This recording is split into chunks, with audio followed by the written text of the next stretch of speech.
जी जी करो। तो मेरा सवाल पहले रहने वाला है गौरी जी से, क्योंकि आप पुष्य नक्षत्र में पैदा हुई है, तो आप जिस घर में शादी करके जाने वाली है उनके लिए आप लक्की रहने वाली है, बट आपके लिए वो परिवार मुसीबत क्यों बन जाता है? यही कहीं ना कहीं दिखाया गया है। एक लाइन भी है जो शायद प्रोमो में सुनी होगी कि वो जब सबके लिए वो लकी है, सबके लिए इतनी भाग्यशाली है कि जहाँ वो जाती है वहाँ के भाग्य उजागर हो जाते हैं, तो फिर ऐसा क्यों है कि कहीं ना कहीं उसकी ही लाइफ के भाग्य थोड़े बुझे हुए हैं, जो उसके पर्सनल चीज़ें हैं। तो परिवार मुसीबत बन के तो नहीं कह सकते, क्योंकि कहीं ना कहीं गौरी ही वो है जो धीरे धीरे मुसीबतों को तोड़ तोड़ करके बराबर करेगी। तोड़ तोड़ करके ऐसे मतलब करना मतलब नहीं, फिनिश करें, हाँ, खत्म करें। पहाड़ जैसा होता है ना, उसको तोड़ तोड़ करके लेवल करेगी। सो वो मीनिंग था मेरा। सो बहुत सारे लोग नेगेटिव हैं और कुछ लोग पॉजिटिव भी है मेरे लिए, जो मुझे सपोर्ट करेंगे। तो सबकी मदद से और माता रानी की आशीर्वाद से कहीं ना कहीं जितने भी कॉम्प्लिकेशंस हैं, जो भी प्रॉब्लम्स हैं, आपको वो सॉल्व करती हुई दिखेगी गौरी। और माता का आशीर्वाद और गौरी का लक तो उसके साथ है ही, तो कहीं ना कहीं सब कुछ अच्छा ही होगा। मेरा अगला सवाल आपसे है, जैसे लेडी कैरेक्टर्स में होता है, जब भी वो रफ कैरेक्टर निभा रहे होते हैं तो उनको डार्क कपड़े दिए जाते हैं। वैसे वैसे मेंस में होता है कि उनकी मूछें काफी ज्यादा आपको ये irony आपने बहुत सही सवाल पूछा है। आप बोलिए। धारदार होती है। बट ये बहुत बड़ी आयरनी है कि जिसकी मूछ तावदार होगी, घुमावदार होगी, तो वो नेगेटिव ही होगा। आई थिंक ये कॉन्सेप्ट मेरे हिसाब से सही नहीं है। हाँ, ये किरदार जो मैं निभा रहा हूँ, अपना जिंदगी में आदमी का ना नजरिया अपना अपना होता है। हो सकता है मेरा कैरेक्टर कुछ लोगों के लिए पॉजिटिव हो, बिकॉज वो ब्लाइंडली अपनी माँ को फॉलो करता है। उसकी माँ ने कहा बेटा ये, तो बेटा ये, बेटा अभी दिन नहीं है रात है, तो बेटा बोलेगा रात है, बल्कि दिन है तो भी कहेगा रात है। तो वो अपनी जगह सही है, he is right at his उसके जो अपने थॉट है कि माँ के प्रति उसको ईमानदार रहना है। माँ ने जो कह दिया वही करना है। माँ ने कह दिया बीबी ठीक नहीं है तो बीबी ठीक नहीं है। सुन रहे हैं, सीखो अपने बाप से कुछ, अपने पापा से कुछ सीखिए। सर, आपको जो एमसीपी का जो टैग मिला है उसके ऊपर आप क्या कहना चाहेंगे? खुद ही ले लिया उन्होंने। मैंने इन्होंने डिफाइन किया उस चीज को कि खुद को डिफाइन किया। ये जो कैरेक्टर है कुछ ऐसा ही है ना, कि हमारे समाज में जो लोग होते हैं, जो एमसीपी जो होते हैं, तो उसको मैंने बस एक्सप्लेन किया अपने तरीके से, क्योंकि मुझे लगा कि वो कैरेक्टर है मेरा इसमें। जी, आई थिंक 3 वो छोटे छोटे अक्षरों में इन्होंने पूरा कैरेक्टर अपना समझा दिया। बेसिकली तो वो इन्होंने कहा फिर से क्या नहीं।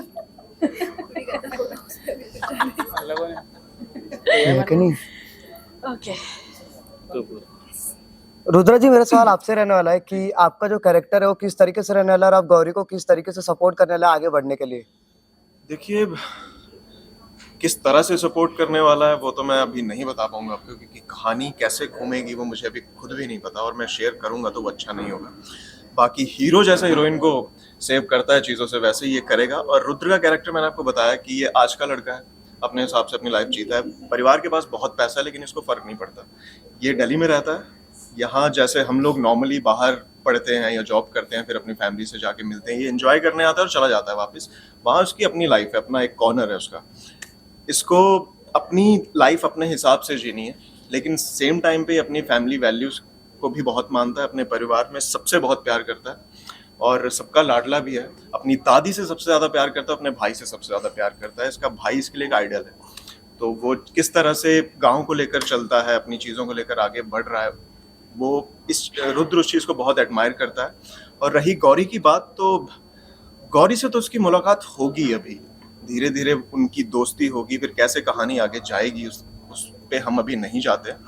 बट हाँ, मैंने शॉर्ट में बता दिया आपको कि जैसे एक हीरो हीरोइन को सेव करता है बहुत सारी चीज़ों से, वैसे रुद्र भी गौरी को सेव करेगा। जी, मेरा अगला सवाल स्वाति जी से रहने वाला है कि उन्होंने बहुत सारे सीरियल में बहुत अलग अलग किरदार निभाए, तो आपका इस सीरियल में जो किरदार है वो कितना डिफरेंट होने वाला है बाकी सीरियल से और कितना इम्पोर्टेंट होने वाला है?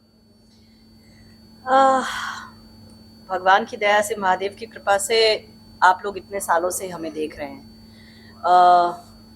बहुत सारे अलग अलग स्ट्रॉन्ग वुमन पर्सनालिटीज़ को पोर्ट्रे किया है।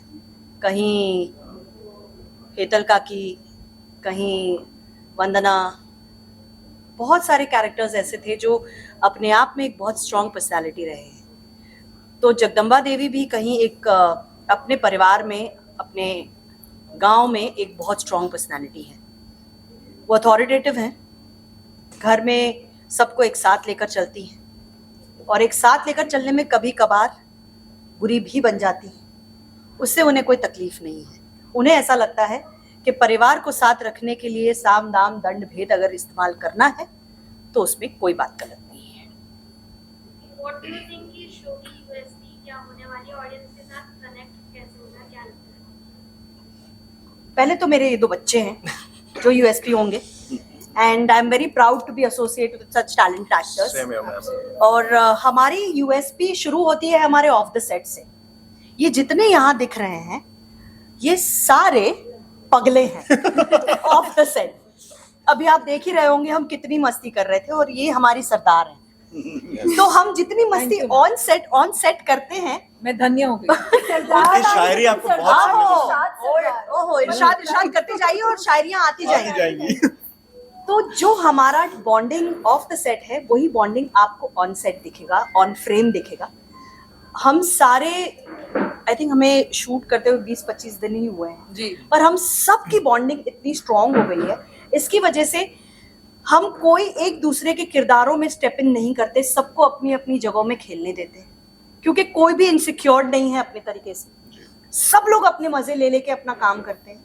सो I think that is going to be the USP of the show, the bonding which is going to be portrayed on screen. So आप वेट कीजिए और देखिए। जी जी। हमने प्रोमो के हिसाब से देखा है कि इस शो के अंदर जो है रूपल पटेल मैम की भी एंट्री होने वाली है, तो वापस एक बार देरानी और जेठानी साथ में आने वाली है स्वाति जी, तो आप किस तरीके से बॉन्डिंग रहने वाली है? नहीं है, जहाँ तक मुझे पता है। रूपल जी बहुत अच्छी एक्ट्रेस हैं और मेरी बहुत सालों से हम लोगों ने साथ में काम किया है, पर जितना मुझे पता है वो एक बहुत स्ट्रॉन्ग वुमन पर्सनालिटी हैं। तो वुमेन्स डे के लिए उन्हें स्पेशली सन न्यू की तरफ से लाया गया था, एक बहुत स्ट्रॉन्ग मैसेज देने के लिए, और हमारी गौरी ने उनके साथ एक प्रोमो भी शूट किया। तो आई थिंक गौरी एक बहुत स्ट्रॉन्ग वुमन कैरेक्टर है और रूपल जी एक स्ट्रॉन्ग वुमन कैरेक्टर है, दोनों ने मिलकर एक बहुत सुंदर प्रोमो किया है। बस उसी के लिए आई थी। अगर वो हमारे शो में आती है तो हम खुली बाहों से उनका स्वागत करेंगे। I think she is a wonderful actress and a wonderful human being. So ma'am, show के टीजर में हमने देखा है कि आप पहले खुद शादी करवाती है और अचानक से आप कहती कि शादी नहीं, मतलब बस आपको सिर्फ और आधा घंटा पौना घंटा वेट करने की जरूरत है। फर्स्ट एपिसोड में ही सब बहुत क्लियर हो जाएगा। हमने आपको ज्यादा वेट कराने की सोची भी नहीं है। हम नहीं चाहते कि ऑडियंस बहुत ज्यादा वेट करे, कि और 10 एपिसोड वेट करे कि क्या प्रॉब्लम है, क्यों गौरी आ रही है और नहीं एक्सेप्ट हो रही है।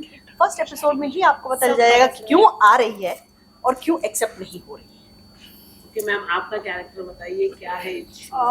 अभी जैसे मैंने बताया कि एक कामिनी का कैरेक्टर है, तो कामिनी को आप प्यार से कुछ और नाम भी दे सकते हैं, कमीनी। तो उसके रंग जो कपड़ों के हैं वो बहुत फीके हैं, अदरवाइज ये जो खेल खेलती है, जो रंग डालती है, और मतलब वो मम्मी के सामने, अम्मा के सामने तो मतलब बहुत ही गुड बुक्स में रहना, पर फिर भी अम्मा कहीं जानती है कि वो क्या चीज है। हाँ, मतलब शी ऑल्सो नोज कि she is like what she is doing behind her, और क्या गेम खेल रही है। तो वो सबके साथ मुंह पे बहुत मीठी है, लेकिन अगर उसका बस चले तो इस हवेली में खाली वो अकेली बच जाए। True that. मैम मैं आपसे जानना चाहूंगा कि आपका जो कैरेक्टर है पहले तो उसके बारे में बताइए, और साथ में हमने सुना है कि आप शायरी भी बहुत ज्यादा करती है, तो 2-4 शायरी शो के नाम पे भी हो जाए।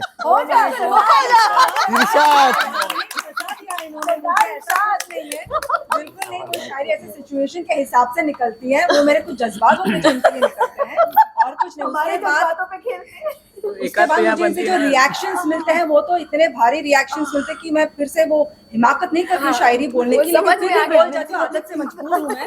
वैसे मैं उषा बुंदेला का किरदार निभा रही हूँ, और उषा बुंदेला जो हैं वो बुंदेला परिवार की बड़ी बहू हैं। वो एक आज्ञाकारी बीवी है, जैसे मैंने बताया, एक आज्ञाकारी बहू है। उसकी जान बसती है अपने 2 बच्चों में। उसके लिए it is her fight for rights. वो जब आई थी बहू बन के इस घर में, उसने तो सोचा था कि चाबियों का गुच्छा उसके पास आने वाला है, पर जगदम्बा जी जो हैं, हमारी अम्मा जी ने चाबियों का गुच्छा तो नहीं, कुछ और ही गुच्छा दे दिया उन्होंने। अच्छा दे दिया, दे दी साथ में। अच्छा दे दिया। तो मुझे वो इज्जत, वो सम्मान वो नहीं मिला जो एज अ बड़ी बहू मुझे मिलना चाहिए। और मैं बस ढूंढती हूँ कि ये सम्मान, ये इज्जत मुझे मेरे बच्चों के थ्रू मिल जाए, वो मेरी बात रखेंगे, वो मेरी सुनेंगे, मैं जैसा चाहती हूँ वो वैसा करेंगे। पर आगे कैसे क्या होता है वो तो आगे की स्टोरी में आप लोग देखेंगे। और मेरा कैरेक्टर के अलग अलग जो रंग है, अलग अलग बदलाव है, बहुत सारे वेरिएशंस हैं, तो वो आप आगे के एपिसोड्स में देख पाएंगे। Thank you. Thank you. Thank you. Kadam